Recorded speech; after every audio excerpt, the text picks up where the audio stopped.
কিয় মুছলমানে গাহৰিৰ মাংস নাখায় ইয়াৰ সত্যতা জানি লওক।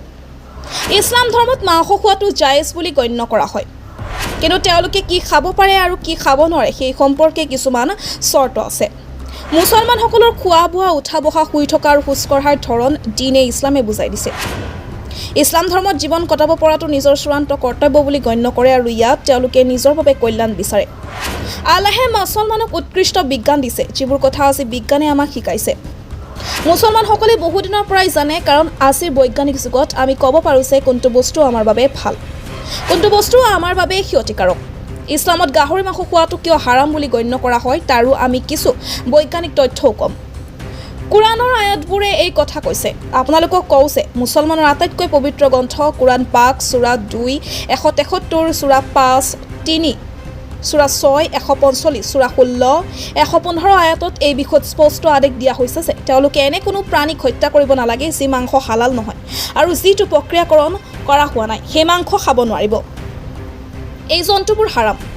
আপোনালোকক কওঁ যে পবিত্ৰ কোৰাণত উল্লেখ আছে যে মৰা জন্তুৰ মাংস খোৱাটো হাৰাম বুলি গণ্য কৰা হয়। যদি কোনো জন্তুৱে মৃত্যু হৈছে, যদি কোনো দুৰ্ঘটনা হৈছে, যদি ৰোগত আক্ৰান্ত হৈ মৃত্যুমুখত পৰিছে, তেন্তে আল্লাহৰ নামত কুৰবানী নকৰা যিকোনো ধৰণৰ জন্তু খোৱাটো নিষিদ্ধ।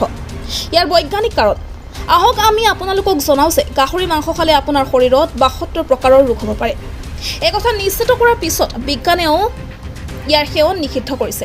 আশ্চৰ্যজনক কথাটো হ'ল যে পবিত্ৰ কোৰাণে এই কথা প্ৰায় 1400 বছৰ আগতেই কৈছিল। মগজুৰ ক্ষতি।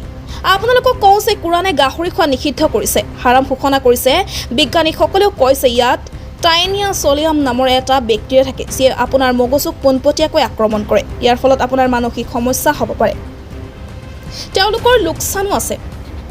যদি এই বেক্টেৰিয়া আপোনাৰ চকুত পৰে তেন্তে আপোনাৰ দৃষ্টিশক্তি হেৰুৱাৰ আশংকা থাকে। যদি ই আপোনাৰ পেটত যায় তেন্তে ই আপোনাৰ পেটৰ বাবেও বিপদজনক। আটাইতকৈ ঘৃণনীয় প্ৰাণী। গাহৰি হৈছে আটাইতকৈ ঘৃণনীয় প্ৰাণী, যিটো আল্লাহে কেৱল চাফাই আৰু চাফাইৰ বাবে সৃষ্টি কৰিছে। কেৱল মল খাই গাহৰি জীয়াই থাকে। আজি শৌচাগাৰ নথকা গ্ৰামাঞ্চলত মানুহে বাহিৰত শৌচ কৰি গাহৰি চাফা কৰে। নিৰ্লজ্জতাৰ এটা কাৰণ। গাহৰি যেতিয়া মাইকী সংগীৰ সৈতে সংগম কৰে তেতিয়া ই নিজৰ আন সংগীকো সংগম কৰিবলৈ আমন্ত্ৰণ জনায় আৰু গাহৰিটো একমাত্ৰ প্ৰাণী যিয়ে এই কাম কৰে। আমেৰিকাত কৰা এক গৱেষণাৰ পৰা জানিব পৰা গৈছে যে গাহৰি মাংস খোৱা লোকৰ ক্ষেত্ৰত এই গুণ দেখা যায়। বিয়া বা পাৰ্টি তেওঁ পত্নীক আন কাৰোবাৰ সৈতে বিনিময় কৰি যৌন সম্পৰ্ক স্থাপন কৰে। কোৰাণ এখন ঐশ্বৰিক কিতাপ। কওঁ যে কোৰাণ একমাত্ৰ কিতাপ যিখন কোনেও লিখা নাই। ইয়াৰ পথ আকাশৰ পৰা কোনো কোনো ঠাইত নামি আমি পঠিওৱা হৈছে। এই কিতাপখনে আপোনাক সঠিক আৰু ভুলৰ মাজত স্পষ্ট পাৰ্থক্য কৈছে।